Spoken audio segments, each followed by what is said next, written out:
জিলা ব্ৰহ্মকুমাৰী ছাত্ৰ সন্থাৰ সৌজন্যত আৰু আমাৰ বালিজনা আঞ্চলিক ব্ৰহ্মকুমাৰী ছাত্ৰ সন্থাৰ সহযোগত আজি আমাৰ দেউলীত যি আমাৰ এজনীয়া কাৰ্যসূচীৰে আমাৰ ভ্ৰমণ কছাৰীসকলৰ অন্যতম আই দেৱতা আমাৰ বুঢ়াই মেদাই দেৱতাক আমি আজি পূজা আমি এদিনীয়া কাৰ্যসূচীৰে পালন কৰিছোহি।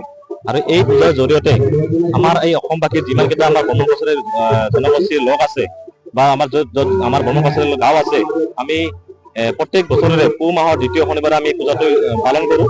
আৰু এই পূজাৰ জৰিয়তে আমাৰ জাতিটোৰ সৰ্বাংগীন যাতে বিকাশ হয়, আমি ইয়াত আমাৰ বুঢ়াই মেদাই শ্ৰীচৰণত আমি প্ৰাৰ্থনা জনাওঁ।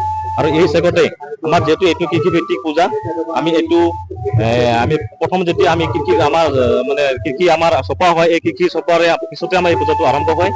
আৰু ইয়াৰ লগতে এই পূজাৰ জৰিয়তে আমাৰ এই যি গোটেই অসমত আমাৰ ভ্ৰমণ কছাৰীসকল আজি এটা স্থান পাইছে বা আমি এটা প্লেটফৰ্ম পাইছোঁ। আৰু এই অনাগত দিনত এই পূজাৰ বুঢ়াই মেদাই শ্ৰীচৰণত আমি প্ৰাৰ্থনা জনাওঁ যাতে আমাৰ এই যি আমাৰ জনগোষ্ঠীৰ যি কিছুমান ইছ্যু আছে, সেই ইছ্যুসমূহ আমাৰ অতি পলমে আমাৰ সমাধান হওক। আৰু এই চেগতে আমি এই আজিৰ পূজাৰ এই বুঢ়াই মেদাই পূজাৰ বাকৰিৰ পৰাই আমাৰ অসমৰ যি বিজেপি নেতৃত্বাধীন চৰকাৰ আছে, আমাৰ এই আমাৰ জনগোষ্ঠীৰ যিটো কিছুমান ইছ্যু আছে, এই কিছু আমাৰ অতি সোনকালে আমি আমাৰ প্ৰভাৱশালী মুখ্যমন্ত্ৰী মাননীয় মুখ্যমন্ত্ৰী দিবলৈ আমি বিশেষভাৱে আহ্বান জনাইছোঁ।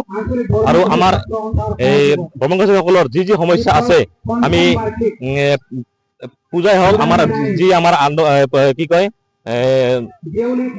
এই আমাৰ পূজাই হওক, ধৰক আমাৰ কিছুমান আন্দোলন কাৰ্যসূচী হওক, আমি অনাগত দিনত আমি চৰকাৰৰ হকে আমি আমাৰ সমস্যা সমাধান নোহোৱালৈকে আমি হয়তো সংগ্ৰাম আমাৰ চলাই যাম। এইখিনিয়ে ক'লো মই। ধন্যবাদ। আমাৰ গোৱালপাৰা জিলাৰ দেউলীত ভ্ৰমণ কছাৰীসকলৰ প্ৰধান উৎসৱ বুঢ়াই মেদাই পূজাস্থলীত পৰা আমি নিখিল ব্ৰহ্ম ছাত্ৰ সন্থা তথা বুঢ়াই মেদাই পূজা সমিতিৰ লগতে সাহিত্য সভা সমূহ বিষয়ববীয়াসকল উপস্থিত হৈছোঁ। আৰু উপস্থিত হৈ আমি এই পূজাস্থলীৰ পৰাই পোনপ্ৰথমে সমূহ অসমবাসীলৈ বুঢ়াই মেদাই পূজাৰ শুভকামনা জনাইছোঁ। আশা ৰাখিছোঁ এই বুঢ়াই মেদাই স্থলীৰ পৰাই আমাৰ নিষ্পেষিত, শোষিত, লাঞ্ছিত, বঞ্চিত ভ্ৰমণ কছাৰী জনগোষ্ঠীটোৰ সৰ্বোত্তৰৰ মংগল সাধন হওক। আৰু আমাৰ এই মাহিয়া দৃষ্টিৰে চোৱা চৰকাৰখনেও আমাৰ ভ্ৰমণ কছাৰী জনগোষ্ঠীটোৰ যিবোৰ সমস্যা আছে, সেই সমস্যাৰ সমাধান কৰক। আৰু আমিও আজি সমূহ ৰাইজে প্ৰাৰ্থনা কৰিছোঁ ভগৱানৰ ওচৰত যাতে আমাৰ যিবোৰ সমস্যা, এই সমস্যা অতি সোনকালে সমাধান হওক, তাকে আমি কামনা কৰিছোঁ। আৰু সজোৰে আমি উত্থাপন কৰিছোঁ চৰকাৰকো যে আমাৰ যিবোৰ সমস্যা আছে, এই সমস্যা তেওঁলোকে অতি সোনকালে সমাধান কৰক। নমস্কাৰ। আজিৰ এই সংবাদ প্ৰেছমিটৰ জৰিয়তে আমাৰ যিটো বৰ্মন জনগোষ্ঠীৰ আই দেৱতা বুঢ়াই মেদাই বুলি কয়, এই বুঢ়াই মেদাই পূজাখিনি আমাৰ গোটেই অসমৰ গাঁৱে ভূঞে চুকে কোণে থকা আমাৰ জাতিগোষ্ঠীয়ে এই পূজাখন উদযাপন কৰিয়ে আহি আছে। এই পূজাখন যুগ যুগ ধৰি আমাৰ জন্মলগ্নৰ পৰা আমাৰ এই পূজা আমাৰ উদযাপন কৰা হৈ আছে। এই পূজাই আমাৰ জাতিটোক মূল পৰিচয় ভেটি দাঙি ধৰিছে। আজিৰ এই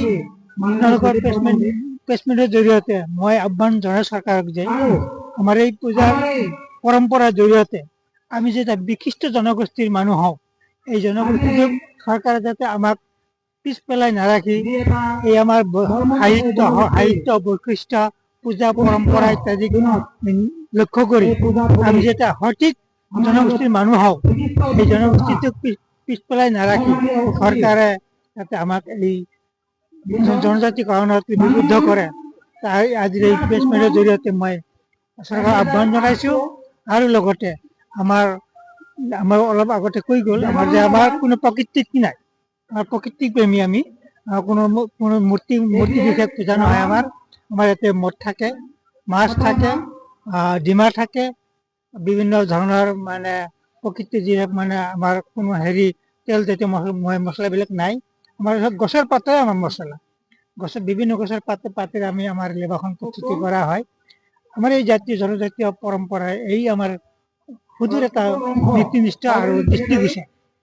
আমাৰ যেনেকৈ আৰু কি কম, আমাৰ বিভিন্ন নটা গ্ৰহ আজি পৃথিৱীত আছে। আমাৰ পৃথিৱী যেনেকৈ ডিম্বাকাৰ